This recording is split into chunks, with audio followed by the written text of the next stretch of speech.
அல்ஹம்துலில்லாஹ் அஷ்ஹது அல்லா இலாஹா இல்லல்லாஹ் வஹ்தஹு லா ஷரீக் லஹு. வணக்கத்துக்குரியவர் அல்லாஹ் ஒருவரே, அவரை தவிர வேறு தெய்வம் இல்லை. இன்னைக்கு நம்ம பார்க்க போற சப்ஜெக்ட்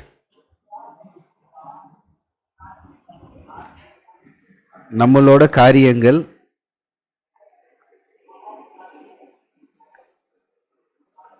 நம்ம இருக்கிறதுக்கான ரீசன், அவர் பர்பஸ் என்னன்னு தெரிஞ்சுக்கிறது பற்றி, அப்புறம் இறைவன் மேலே வைக்கிற நம்பிக்கை, இந்த 3 விஷயத்தை பற்றி இன்ஷால்லா பார்ப்போம். பிஸ்மில்லாஹிர் ரஹ்மானிர் ரஹீம். புகழ்ச்சி கடவுளுக்கு உரியது, அகிலங்களின் இரட்சகர். கடவுள் இந்த உலகத்தில் எல்லாமே படைச்சது ஒரு பேலன்ஸ்டாக தான் படைச்சிருக்காங்க. நம்மளுக்கு இந்த லைஃப், இந்த சான்ஸ் எல்லாம் கொடுத்துருக்காங்க, நம்மளை ரிடீம் பண்ணிக்கிறதுக்கு, நம்மளை மீட்டுக்கிறதுக்கு.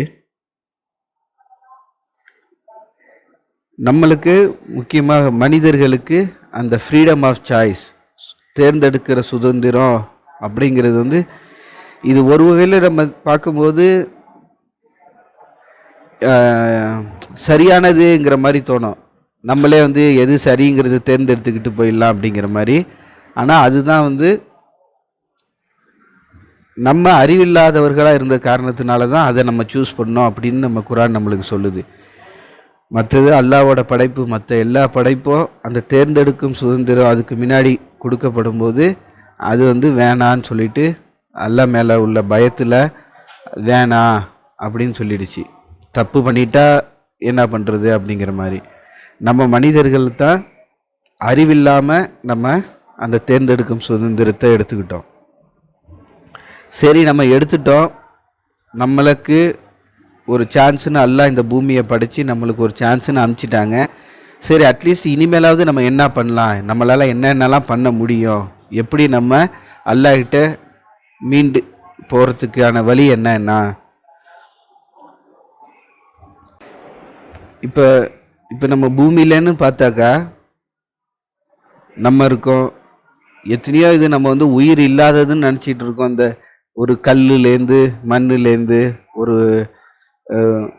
அசைவற்று இருக்கிறது, ஒரு உயிர் இல்லாதது அப்படிங்கிற மாதிரி உள்ளதெல்லாம் கூட. ஆனால் எல்லாமே என்ன பர்பஸுக்காக அது படைக்கப்பட்டுச்சோ அந்த வேலையை முடிச்சுட்டு போயிடும். ஈவன் ஒரு சேருன்னு எடுத்துக்கிட்டாலோ, இல்லை ஒரு லைஃப்லெஸ்ஸாக, அதாவது உயிர் இல்லாததுன்னு இருக்கிறது கூட எந்தெந்த விஷயத்துக்காக அது உருவாக்கப்பட்டுச்சோ அந்த பர்பஸை மட்டும் செய்யும். அதுக்கு தேர்ந்தெடுக்கும் சுதந்திரம் கிடையாது. இப்போ ஈவன் ஒரு மொபைல் ஃபோன், ஒரு ஃபோன்னாக்கா, இல்லை ஈவன் ஒரு கெடிகாரன்னா, அதோட ஒரே வேலை பேட்ரி போட்டாக்கா அது சுற்றுன்னு டைம் உங்களுக்கு காட்டிக்கிட்டே இருக்குன்னு. அது தவிர வேற எந்த அது சுயமாக சிந்திச்சு வேற வேலை எதுவுமே அதுக்கு செய்கிறதுக்கு இல்லை. அதே மாதிரி தான் ஈவன் அல்லா சொல்கிறாங்க, மலைகள், ஈவன் ஒரு மவுண்டெயின் மலை கூட அல்லாவோட அல்லாவுக்கு பயப்படுது. அல்லா மேலே உள்ள அச்சத்தில் கல் கூட உருண்டு உழுவுது, பாறைகள் கூட உளுண்டு உழுவுது அப்படிங்கிறாங்க அல்லா. ஸோ எல்லாருமே அல்லாவை ஒரு வகையில் அது க்ளோரிஃபை பண்ணிக்கிட்டு இருக்கு. க்ளோரிஃபைனா அல்லாவை புகழ் பாடிக்கிட்டு, அல்லாவை துதிச்சிக்கிட்டு இருக்கு. இப்போ அல்லாவை இப்போ மரம் அல்லாவை துதிக்குது, மற்ற மிருகங்கள் அல்லாவை துதிக்குது, பறவைகள் அல்லாவை துதிச்சிக்கிட்டு இருக்கு அப்படின்னு குரான் நம்மளுக்கு சொல்லி கொடுக்குது. அல்லாவை துதிச்சிக்கிட்டு இருக்குன்னா அது எப்படி, மிருகங்கள்லாம் எப்படி அல்லாவை துதிக்குது, அல்லாவை எந்த வகையில். இப்போ நம்மளுக்கு அல்லாஹ் கற்றுக் கொடுத்துருக்காங்க, இப்போ தொழுவை திக்ரு பண்ணுறதுங்கிற மாதிரி.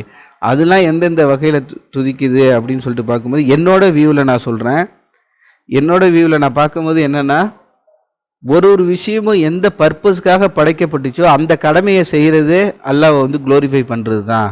அதோட படைப்பு இதான்னு சொல்லிட்டு அதுக்கு முழுமையாக தெரிஞ்சு கரெக்டாக அந்த வேலையை மட்டும் செய்யுது. இப்போ ஒரு மாமரம் இருக்குன்னாக்கா, அந்த சின்னதுலேருந்து ஒரு வளர்னு குறிப்பிட்ட காலம் வரைக்கும் அது காய்ச்சி பழங்களை கொடுக்குன்னு. ஒரு காலம் முடிஞ்ச பிறகு அது வந்து செத்து போய் அது மண்ணோட மண்ணாக மக்கிடும். இப்போ அந்த மாதிரி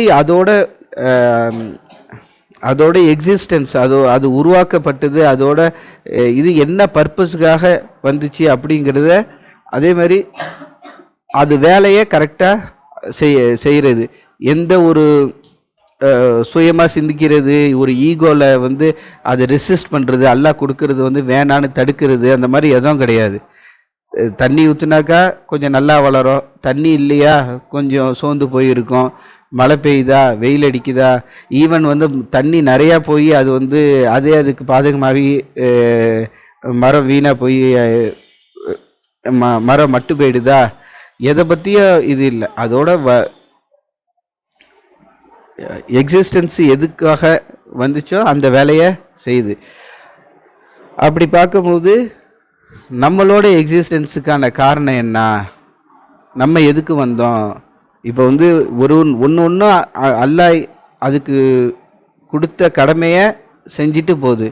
நம்மளுக்கு அல்லாஹ் என்ன கடமை கொடுத்துருக்காங்க, என்ன அப்படின்னு சொல்லி பார்க்கும்போது குர்ஆன் அல்லாஹ் சொல்கிறாங்க, I did not create the jinns and the humans except to worship me alone. நான் சூரா 51 வசனம் 56. இது நான் ஜின்களையும் மனிதர்களையும் என்ன வணங்கிறதுக்காக வேண்டியதான் நான் படைச்சிருக்கேன், வேறு எதுக்காகவும் அவங்கள படைக்கல அப்படின்னு சொல்கிறாங்க அல்லாஹ். ஸோ நம்மளோட க்ளோரிஃபிகேஷன் வந்து நம்ம அல்லாவை க்ளோரிஃபை பண்ணுறதுக்காக தான் நம்மளே படைச்சிருக்கோம், அல்லாஹ் வணங்குறதுக்காக தான் நம்மளே படைக்கப்பட்டிருக்கோம். இந்த இதில் அல்லாவை க்ளோரிஃபை பண்ணுறது அப்படிங்கிறது பார்க்கும்போது ரிச்சுவல்ஸ்ன்னு இருக்குது. ரிச்சுவல்ஸ்னால் நம்ம 5 வேளை தொழுகிறது, நோன்பு வைக்கிறது, ஜக்காத்து, ஹஜ்ஜி, இதெல்லாம் ரிச்சுவல்ஸ். அல்லாவை க்ளோரிஃபை பண்ணுறது எந்த மாதிரினா, இப்போ நம்மளோட இந்த பூமியில் நம்மளோட ப்ரெசன்ஸ் என்னங்கிறத நம்ம புரிஞ்சுக்கணும். நம்மளுக்குன்னு என்ன கடமை, இப்போ வந்து அஸ் அ ஃபாதராக என்னோட பிள்ளைகளுக்கு என்னோட கடமை என்னென்ன விஷயத்தை அவங்களுக்கு சொல்லுன்னு, எந்தெந்த விஷயத்துலேருந்து அவங்கள தடுக்குன்னு. அதே மாதிரி ஒரு பேரண்ட்ஸுக்கு மகனாக அவங்களுக்கு செய்ய வேண்டிய கடமை என்ன, ஹஸ்பண்டாக செய்ய வேண்டிய கடமை என்ன, இல்லை பிரதரு சொந்தக்காரங்க அதுக்குள்ளே இருந்தால் என்னோட கடமை என்ன, இப்போ நெய்பர்ஸுக்கும் அதாவது பக்கத்து வீட்டுக்காரங்களுக்கும் எனக்கும் அவங்களுக்கு ஏதாச்சும் ஒன்றுனா என்னோட ரோல் என்ன அப்படிங்கிறத நம்ம முழுமையாக நம்ம புரிஞ்சுக்கணும். ஏன்னா இது ரிச்சுவல்ஸுங்கிறது வந்து நம்ம 5 வேளை தொழுகிறோம், அந்த ஜக்காத்து, நோன்பு, ஹஜ்ஜி அதெல்லாம் இருக்குது. இன்னொன்று நம்மளுக்குன்னு நம்ம இப்போ எப்படி ஒரு மரம்னு நான் சொல்கிறேன், ஒரு எக்ஸாம்பிள் சொன்னேன்ல, அது எதுக்காக படைக்கப்பட்டுச்சோ அந்த வேலையை செய்கிறது. அது மாதிரி நம்ம ரோல் என்ன இந்த பூமியில் அப்படிங்கிறத நம்ம புரிஞ்சுக்கணும். நம்ம புரிஞ்சுக்கிட்டு இப்போ ஒரு ஆஃபீஸுனாக்கா அங்கே நம்மளோட ரோல் என்ன, அதை நம்ம செய்யணும் அப்படிங்கிற மாதிரி அந்த இதில் வந்து நம்ம கரெக்டாக நம்ம விஷயத்தை நம்ம சரியாக செய்யணும் அப்படிங்கிறது தான் நான் சொல்ல வர பாயிண்ட். இப்போ மற்றதுன்னு சொல்லி பார்க்கும்போது, இப்போ சூரியன் சரியான நேரத்தில் உதிக்குது, மறையுது, அதோட வாழ்நாள் ஃபுல்லாகவே, சூரியனோட வாழ்நாள் ஃபுல்லாகவே என்னென்னா சூட்டை கொடுக்குறது, அதாவது இந்த ஹீட்டு அந்த எனர்ஜியை கொடுக்குது. அதுதான் வந்து பூமியில் உயிர் உண்டாகிறதுக்காக ஒரு முக்கியமான ஒரு விஷயமாகவும் இருக்குது. பூமியில் உயிர் வாழ தகுதியான இடமா இருக்கிறதுக்கு அதுவும் ஒரு ரீசனாக இருக்குது. ஸோ இதே மாதிரி நிலாக்குன்னு ஒரு ரோல் இருக்குது, நட்சத்திரம்னு இருக்குது, இன்னும் எத்தனையோ விஷயத்துக்கு நம்மளுக்கு என்னன்னே தெரியாது அது எதனால் இருக்குன்னே. பட் ஒவ்வொன்றுக்கும் அல்லாஹ் ஒரு லைஃப் ஸ்பேன், ஒரு காலத்தவணை கொடுத்துருக்காங்க. அந்த காலத்தவணையில் என்ன செய்யணுங்கிற கடமையும் ஒவ்வொன்றுக்கும் இருக்குது. நான் எதுக்கு இவ்வளோ எக்ஸாம்பிள் சொல்கிறேன்னா, நம்மளோட காலத்தவணையிலேயே நம்மளோட ரோலுங்கிறது ரொம்ப முக்கியம். நம்ம வந்து ஜஸ்ட்டு நம்ம மற்ற விஷயத்தில் எதுலேயுமே நம்ம ஃபோக்கஸ் இல்லாமல் நம்ம ரோல் என்னங்கிறத நம்ம புரிஞ்சுக்கிட்டு நம்ம அதுலேயும் நம்ம கான்சென்ட்ரேட் பண்ணணும் அப்படிங்கிறதுக்கு தான் சொல்ல வரேன். சூரா 17 வசனம் 44. பிஸ்மில்லாஹிர் ரஹ்மானிர் Rahim. The seven universes, the earth, and everyone in them glorify Him. There is nothing that does not glorify Him, but you do not understand their glorification. 7 universe, அகிலங்கள், பூமி இருக்கிற அத்தனையும் அல்லாவை குளோரிஃபை பண்ணுதுன்னு அல்லா சொல்கிறாங்க. அத்தனை விஷயம் தான் முடிஞ்சு போயிடுச்சு. சின்ன சின்ன ஒரு மண்ணு துகள்லேருந்து, ஒரு தூசிலேருந்து, ஒரு இலையிலேருந்து, ஒரு மரம்லேருந்து, இப்படி ஒவ்வொரு விஷயமும் அல்லாவை குளோரிஃபை பண்ணுது அப்படின்னு அல்லா சொல்கிறாங்க. அதே நேரத்தில் அல்லா சொல்கிறாங்க, but you to not understand them, உங்களுக்கு அது புரியாது அப்படின்னு சொல்கிறாங்க. ஸோ ஒவ்வொன்றுக்கும் இப்போ அதான் நான் என்னோட அண்டர்ஸ்டாண்டிங்கில், என்னோட வியூவில் வந்து அதோட குளோரிஃபை என்னவா இருக்கும்னு திங்க் பண்ணும்போது என்னென்னா, அதோட பர்பஸை அது வாழ்நாளில் அது செஞ்சு முடிச்சுட்டு போயிடுது. இப்போ ஒன்றும் இல்லை, ஒரு ஜஸ்ட் ஒரு பெயிண்டிங் இருந்து, ஈவன் ஒரு காலிங் பெல்லாக இருந்தால் கூட அதோட பர்பஸ் என்னென்னா, இந்த பட்டன் அழுத்துனா சவுண்டு போடணும், கரண்ட் இருக்குன்னு, கரண்ட் இல்லைன்னா சவுண்டு போடாது. அந்த மாதிரி தான் ஒரு சின்ன சின்ன விஷயமா, ரொம்ப ஒரு சில்லியான விஷயமா கூட நம்மளுக்கு இருக்கலாம். ஆனால் அதோட ரோலை அது கரெக்டாக வாழ்நாள் இருக்கிற வரைக்கும் அது செய்யுது.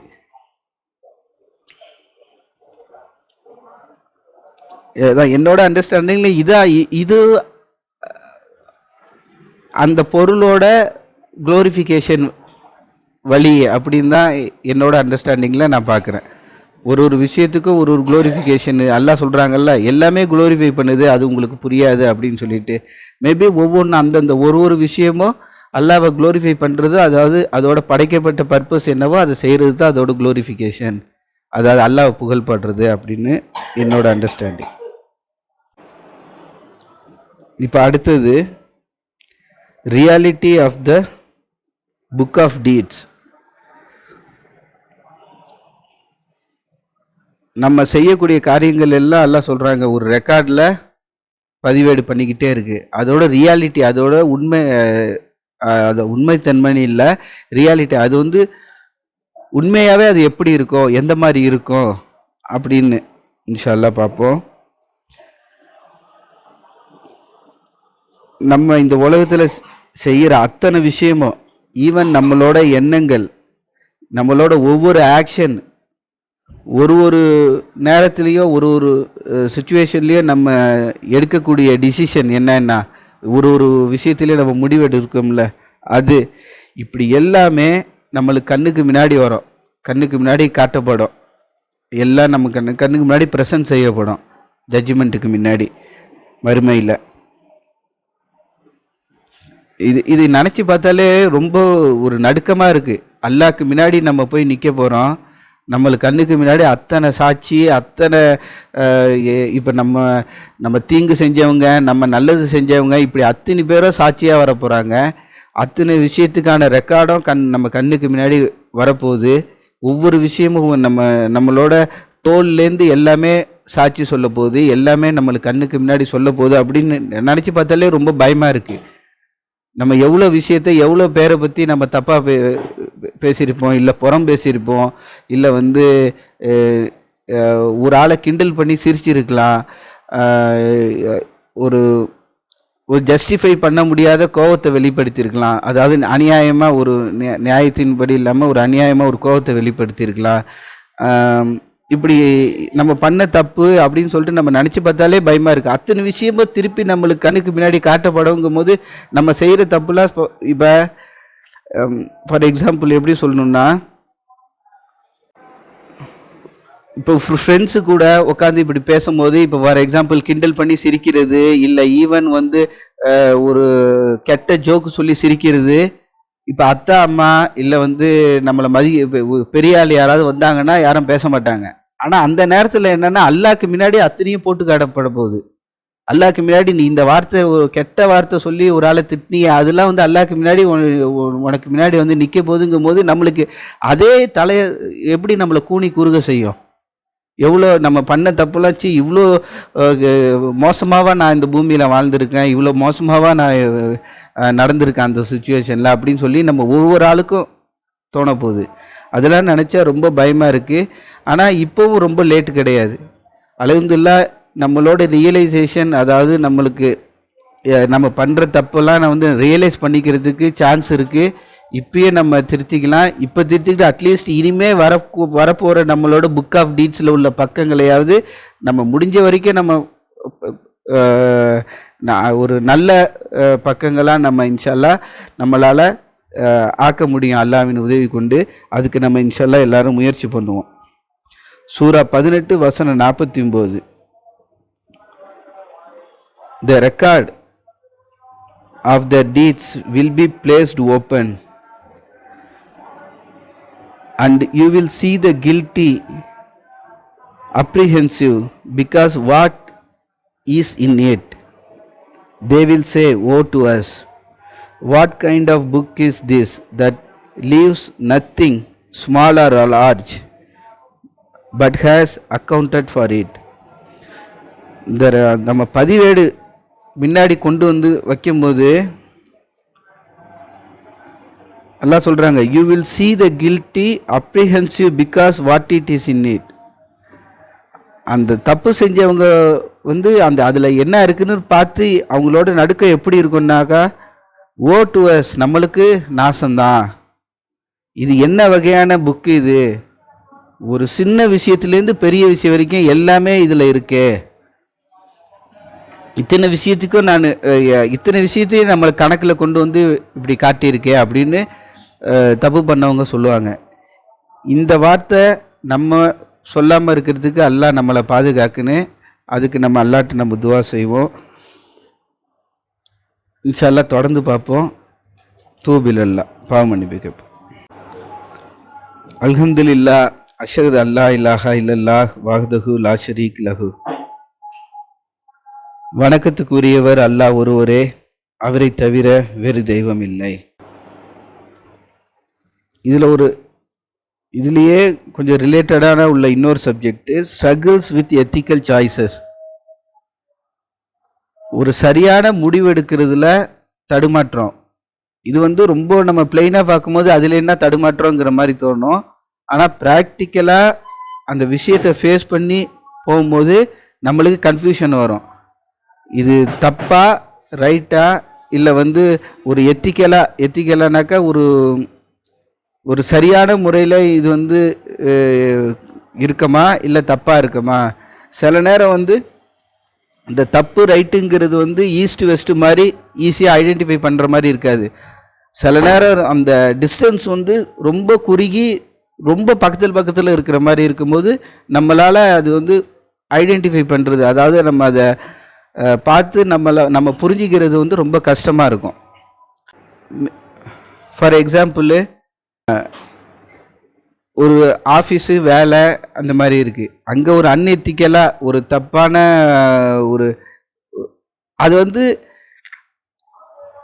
தப்புன்னு சட்டப்படியும் ப்ரூவ் பண்ண முடியாது. பட் அதே நேரத்தில் நம்மளுக்கு உள்ளார தெரியும் இதில் வந்து லேயர்ஸ் இருக்குது. லேயர்னாக்கா சில இதில் வந்து ஆழம் இருக்குது. அந்த செய்யக்கூடிய விஷயத்தில் வந்து ஆழ்ந்து பார்த்தாக்கா அதில் வந்து தப்பு தான். எப்படின்னா தான் செய்கிற நல்லதை மட்டும் நீ அட்வர்டைஸ்மெண்ட்டுக்கு இல்லை வந்து கஸ்டமர்ஸை கவர்றதுக்கு நீ காட்டுவ. அதில் உள்ள மைனஸ் வந்து உனக்கு தெரிஞ்சாலும் நீ மறைச்சிடுவ. இதுக்கான ஒரு எக்ஸாம்பிள் சொல்லணுன்னாக்கா, ஏற்கனவே டிஸ்கஸ் பண்ணது ஒன்று, பெட்ரோலில் வந்து லெட்டு கலந்து எரிபொருள் வர்றது, அது இன்ஜின் ரன் ஆகிறதுக்கு நல்லது, காரு ஸ்மூத்தாக போவோம், அந்த வகையில் ப்ளஸ் இருந்தாலும் அது மூலியமாக பூமியில் உள்ள உயிரினத்துக்கு இல்லை மனிதர்களுக்குன்னு ஃபார் எக்ஸாம்பிள் பார்க்கும்போது அதில் வந்து ஏகப்பட்ட கெடுதி இருக்குது. அந்த பெட்ரோலில் லெட்டு கலந்தது வந்து ஏகப்பட்ட கெடுதியை பூமியில் விளைவிச்சிச்சு, இன்னும் விளைவிச்சிக்கிட்டு இருக்குது. அது ஏற்படுத்தின பாதிப்பு வந்து இன்னும் இருக்குது. இதனால என்னன்னா, மனிதர்கள் வந்து மூளையில் போய் அந்த லெட்டு படிஞ்சது, அவங்க மரணம் வரைக்கும் அந்த லெட்டு வந்து அந்த மூளையில் உள்ள அந்த படிமன் அது ஒன்ஸ் படிஞ்சது வந்து ரிமூவ் ஆகாது. அதனால் சைடு எஃபெக்ட் என்னன்னா, நம்மளால் வந்து டீப்பாக திங்க் பண்ண முடியாது, நம்ம மூளையை வந்து மழுங்க செஞ்சிருதான். ஓகே, அது கொஞ்சம் டீப் சப்ஜெக்ட். பட் ஆனால் இது வந்து அந்த நேரத்தில் இவங்க கண்டுபிடிச்சவங்க அவங்களுக்கு தெரிஞ்சிருந்தாலும், இது மூலியமா இந்த பாதிப்புலாம் இருக்குன்னு தெரிஞ்சிருந்தாலும் அதை அவங்க காட்டல.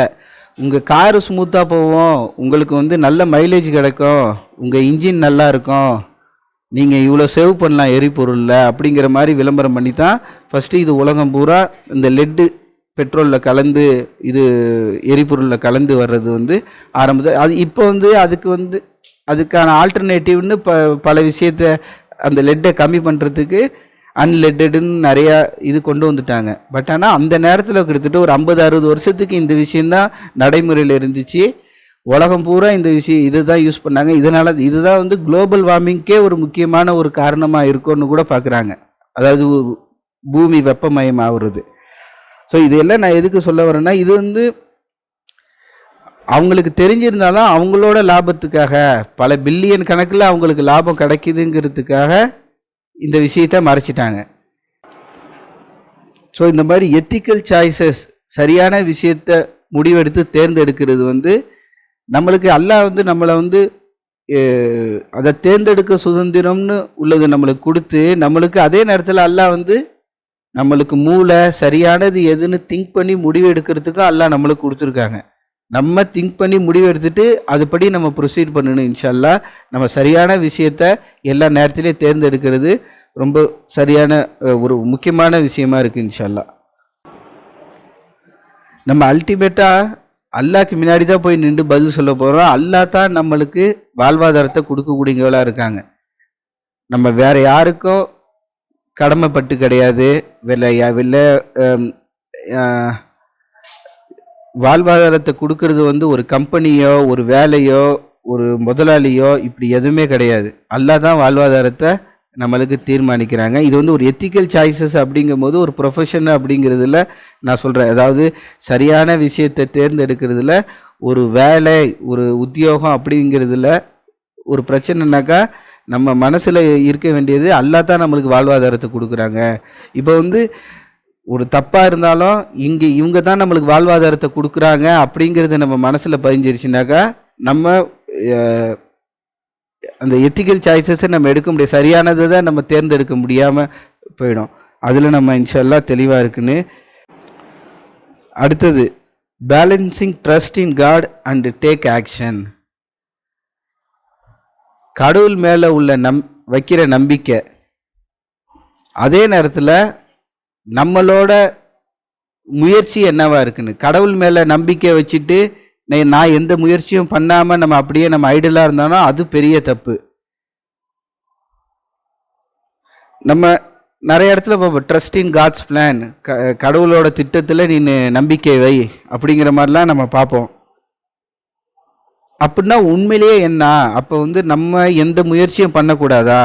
இப்போ ட்ரஸ்ட் இன் காட்ஸ் பிளான்னா ஒரு எக்ஸாமுக்கு படிக்காமல் இருந்துட்டு ட்ரஸ்ட் இன் காட்ஸ் பிளான்னு உட்கார்றது கரெக்டா அப்படின்னு கேட்டாக்கா அப்படி கிடையாது. அப்படி எல்லாம் அட்வைஸும் பண்ணல. அதோட எசன்ஸ் என்னன்னா, கடவுள் தான் எல்லாத்தையும் நடத்துகிறாரு, எல்லா விஷயத்தையும் நம்மளுக்கு கொடுக்குறாரு, எல்லா விஷயத்தையும் நடத்திக்கிட்டு இருக்காருங்கிறதுல ஸ்ட்ராங்காக நம்பிக்கை இருக்குன்னு. அதே நேரத்தில் கடவுள் தான் அதுக்கான, இப்போ ஒரு எக்ஸாமுக்குன்னு வச்சாக்கா கடவுள் தான் அதுக்கான புக்ஸையும் நம்மளுக்கு கொடுக்குறாங்க, கடவுள் தான் அதுக்கான அறிவியும் நம்மளுக்கு கொடுக்குறாங்க, கடவுள் தான் அந்த கண்ணை கொடுக்குறாங்க பார்த்து படிக்கிறதுக்கு. இதுக்கான ஒரு சிறந்த எக்ஸாம்பிளாக நான் பார்க்கறது சூரா 19:25 மரியம்ல. அவங்க மரியம் வந்து அதாவது இந்த பிரசவ நேரத்தில் அவங்க தன்னை தனிமைப்படுத்திக்கிறாங்க. அந்த நேரத்தில் தான் சொல்கிறாங்கல்ல, நான் இது நடக்கிறதுக்கு முன்னாடியே நான் வந்து இறந்து போயிருக்கணும்னு விரும்புகிறேன் அப்படிங்கிற மாதிரிலாம் சொல்லுவாங்க. அப்போ குழந்தை பிறந்து அந்த இன்ஃபேண்ட் அந்த கீழிருந்து சொல்லம்ல, அந்த மரத்தை உழுக்குங்க, அதுலேருந்து ட்ரைடு டேட்ஸ் காய்ந்த பேரிச்சம்பழம் உங்களுக்கு இருக்குன்னு. இந்த வசனத்தில் கொஞ்சம் டீப்பாக திங்க் பண்ணி பார்த்தாக்கா ஒரு பெரிய மிராக்கிள், கை குழந்தை பேசுது, அல்லாஹ் அதை நடத்துகிறாங்க. அல்லாஹ் ஆனால் அவங்களுக்கு மேரிக்கு என்ன இன்ஸ்ட்ரக்ட் பண்ணுறாங்கன்னா, அந்த மரத்தை குலுக்காமலே அல்லாஹ் அவங்களுக்கு உணவு கொடுத்துருக்க முடியும். ஆனால் அல்லாஹ் அவரோட இன்ஸ்ட்ரக்ஷன் என்னன்னா, அந்த மரத்தை ஷேக் பண்ணுங்க, அதுலேருந்து உங்களுக்கு பழம் வரும் அப்படிங்கிறாங்க. ஸோ இது வந்து அல்லாஹ் தான் எல்லாத்தையும் நடத்துகிறாங்கன்னு சொல்லிட்டு நம்ம ஐடியலாக உட்கார்றது, இது என்ன இந்த இடத்துல அல்லாஹ் இன்ஸ்ட்ரக்ட் பண்ணுறது என்னன்னா, மரியம்மை போய் அந்த மரத்தை உழுக்குங்க, அதுலேருந்து உங்களுக்கு பழம் வரும் அப்படிங்கிறாங்க. ஸோ நம்மளோட ஆக்ஷனும் ஒரு முக்கியமானதாக இருக்குது. பட் அந்த ஆக்ஷன் எடுக்கிறது வந்து அல்லாஹ் கற்றுக் கொடுத்த சரியான முறையில் சரியான வழியில் இருக்குன்னு. இந்த இந்த வசனம் இந்த இதுலேருந்து நம்ம பார்க்குறது என்னென்னா, அல்லாஹ் மேலே முழு நம்பிக்கை, அல்லாவோட பிளானில் நம்பிக்கை, அதே நேரத்தில் அல்லாஹ் கற்றுக் கொடுக்குறபடி ஆக்ஷனாக எடுக்கிறது. இது ஜஸ்ட் அல்லாஹ் மேலே நம்பிக்கை மட்டும் நம்ம வச்சுட்டு நம்மளோட ஆக்ஷன் இல்லைன்னா நம்மளுக்கு தான் அது சிரமமாக இருக்கும், நம்ம தான் அதை சிரமப்பட்டுக்கிட்டு இருப்போம். ஸோ அந்த விஷயத்தில் இன்ஷல்லா நம்ம கொஞ்சம் தெளிவாக இன்ஷல்லா. சூரா 13 வசனம் 11. அவுதுபில்லாஹி மினஷ் ஷைத்தானிர் ரஜீம். பிஸ்மில்லாஹிர் ரஹ்மானிர் Rahim. God does not change the condition of any people unless they themselves make the decision to change. இதில் வந்து அல்லாஹ் வந்து நம்பிக்கையாளர்களுக்கு அவநம்பிக்கையாளர்களுக்குலாம் பிரித்து சொல்லலை. எனி பீப்புள் எல்லாருக்குமே. கடவுள் உங்கள் சூழ்நிலையை வந்து எந்த வகையிலேயே மாற்ற மாட்டாங்க. Unless they themselves make a decision to change. அவங்களா முடிவெடுத்து முயற்சி செய்யாத வரைக்கும் கண்டிஷனை சேஞ்ச் பண்ண மாட்டேன் அப்படின்னு நல்லா சொல்கிறாங்க. சூரா 65 வசனம் 2-3. And whosoever fears God, he will make a way for him, and he will provide for him from the sources he never imagined. யார் அல்லாஹ்க்கு பயந்து இருக்காங்களோ அவங்களுக்கு அல்லாஹ் வழி காட்டுவாங்க. And he will provide for him from the sources he never imagined. நம்ம எதிர்பார்க்காத ரூபத்திலேருந்து எதிர்பார்க்காத ஒரு திசையிலேருந்து நம்மளுக்கு அல்லாஹ் நம்மளுக்கு கொடுக்கக்கூடியவங்களா கொடுப்பாங்க அப்படின்னு இருக்கு. ஸோ இந்த ஓவராலாக நம்ம இதில் பார்த்தது மறுமையில் புக் ஆஃப் டீட்ஸை பற்றி பார்த்தோம். அந்த புக்கில் இருக்கக்கூடிய விஷயங்கள் நம்மளை வந்து தலை குனிய வைக்குதா, இல்லை வந்து நம்மளை வந்து அல்ஹம்துலில்லாஹ் தப்பிச்சோண்டா அப்படிங்கிற மாதிரி நம்மளை நினைக்க வைக்குதா அப்படிங்கிறதுல நம்ம கவனமாக இருப்போம். இன்ஷா அல்லாஹ் இனிமேல் வரக்கூடிய நம்ம புக் ஆஃப் டீட்ஸ் பக்கங்களுக்கு நம்ம கொஞ்சம் ஒரு நல்ல விஷயங்கள் அதிகமாக இருக்கிற மாதிரி நம்ம முயற்சி பண்ணுவோம் இன்ஷா அல்லாஹ். அதே நேரத்தில் நம்ம செய்யக்கூடிய நல்ல காரியங்கள் வந்து நம்மளோட பாவத்தையும் குறைக்கக்கூடிய, அந்த பாவம் அந்த வெயிட்டை கொஞ்சம் அன்லோடு பண்ணக்கூடிய விஷயமாகவும் இருக்குது இன்ஷா அல்லாஹ். அதில் நம்ம ஃபோக்கஸ் பண்ணுவோம். அடுத்தது நம்மளுக்கு வாழ்வாதாரம் கொடுக்குறதோ இல்லை நம்மளுக்கு அதை கொடுக்கக்கூடியவர் அப்படின்னா அது அல்லாஹ் மட்டும்தான், வேறு எந்த சோர்ஸு யாருமே கிடையாது. அதில் நம்ம அதை பற்றி நம்ம பார்த்தோம். அந்த எத்திக்கல் சாய்ஸஸ் சரியான விஷயத்தை தேர்ந்தெடுத்து அதுபடி நடத்துறதை பற்றி. அடுத்தது பேலன்ஸ், அதாவது அல்லாஹ் மேலே கடவுள் மேலே பொறுப்பெடுப்படுத்துறது, கடவுள் மேலே நம்பிக்கை வைக்கிறது, அதே நேரத்தில் நம்மளோட ஆக்ஷன் நம்மளோட செயல் என்னவா இருக்குன்னு. அதுக்கு ஒரு பாயிண்டாக தான் மரியமோட ஸ்டோரியில் வர அந்த இது, அவங்க பிரசவ நேரத்தில் அல்லாஹ் அவங்களுக்கு இன்ஸ்ட்ரக்ட் பண்ணுறது, இந்த மரத்தை குலுக்குங்க உங்களுக்கு பழம் வரும் அப்படின்னு அல்லாஹ் சொன்னது. அது அல்லாஹ் சொல்லி தானே இன்ஃபேண்ட் பேசுகிறாங்க.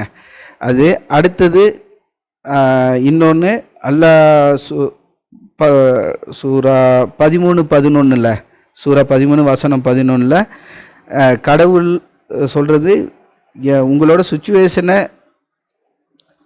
சேஞ்ச் பண்ணுறது நீங்கள் சொந்தமாக முடிவெடுத்தா ஒன்றி அல்லாஹ் அதுக்கான வழியை ஏற்படுத்த மாட்டாங்க அப்படின்னும் அல்லாஹ் சொல்கிறாங்க. இன்ஷா அல்லாஹ் இது எல்லாம் நம்ம மனசில் வச்சுக்கிட்டு நம்ம சரியானதை தேர்ந்தெடுப்போம், சரியான விஷயங்கள் பக்கம் ஃபோக்கஸ் பண்ணுவோம். மறுமையில் நம்ம புக்கு நம்மளை ஒரு கண்ணியப்படுத்தக்கூடிய விஷயங்கள் அந்த புக்கில் இருக்கிற மாதிரி இன்ஷா அல்லாஹ் நம்ம வாழ்க்கையை நடத்துவோம். வக்கீம் சலாத் தொழுவில் நிலைநாட்டுவோம்.